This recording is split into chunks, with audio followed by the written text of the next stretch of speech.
And if you anything like me, you a sucker for, movies that based on true stories.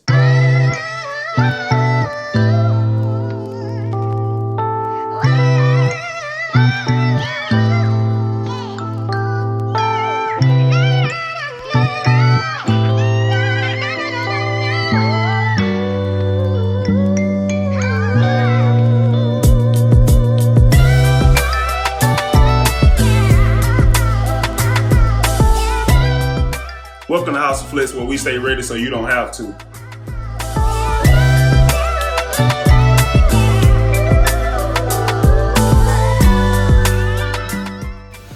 What's up, YouTube? Before we get in this movie review, I know you're wondering, where Therese at? It doesn't matter where I'm at. The location changed, but the agenda haven't. The movie we're reviewing today is The Big Short. But before we get in this movie review, make sure you like, comment, and subscribe. Because every like, every subscribe, every comment help out, whether it's a good comment or a bad comment. Your boy appreciate it. But let's get into it. In few words as possible, basically this movie is about the housing market crashing in 2008. Simple as that. Boom! Let's get into what made this movie good. The strengths of this movie. First and foremost, the cast. Usually I don't pull out my notes or something like that. I try to act like I'm a seasoned content creator. But look, this movie got freaking Steve Carell, Ryan Gosling, Margot Robbie, Christian Bale, Brad Pitt, and they even got your girl, Selena Gomez. This movie really is a heavy hitter, so the acting was off the charts. Second, this movie did a great job of explaining the money game. If you're anything like me, your regular Smo Joe, you lack understanding of the finance world. My man Alice recommended me this movie, saying it would be a good watch because of how informative it is. And also, I'm an NFL player that's scared of a statistic that say once you retire 3-4 years from now, you're gonna go broke. And I don't like that. Third, this movie based on true events. This really is American history. The housing market actually crashed in 2008. Shoot, I was barely alive when it happened, but it happened. And if you anything like me, you a sucker for, movies that based on true stories. On the other hand, let's talk weaknesses. What made this movie bad? First on my list, the movie should have showed more varieties of emotion. What I mean by that, the housing market crashed in 2008. And they only showed the man from corporate America losing his job. 8 million people lost their job. 6 million people was homeless.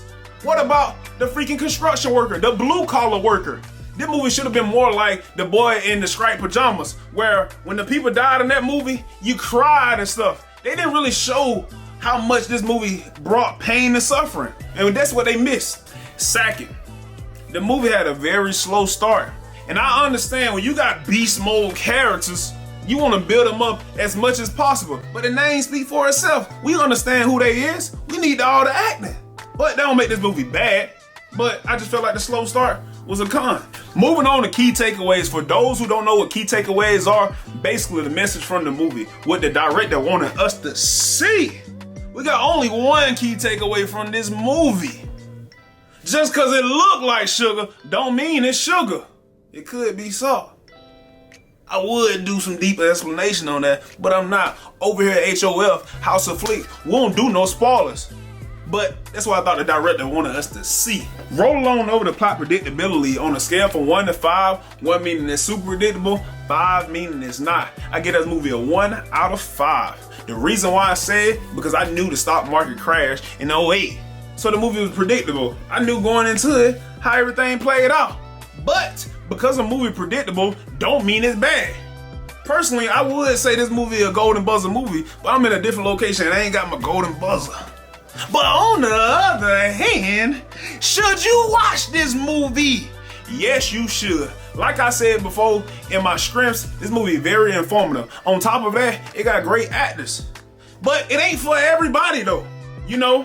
If you a guy that like action movie, boom, boom, bang, bang, shoot 'em up, then you probably ain't gonna like this movie. If you somebody that like love stories and stuff like that, this ain't the movie for you. And if you like that corny, quirky stuff, this ain't the movie for you. But enough of that. Yesterday, I went to Chipotle and they got their prices skyrocketing. I paid $18 for some double meat. I know. But man, why the price is so high? Ain't no way you should pay $18 for some double meat. That's crazy work. The stock market must about to crash again. But like I said before, if you struggling to find something to watch, make sure you check in with your boy T before you pick your movie. T all out. And remember,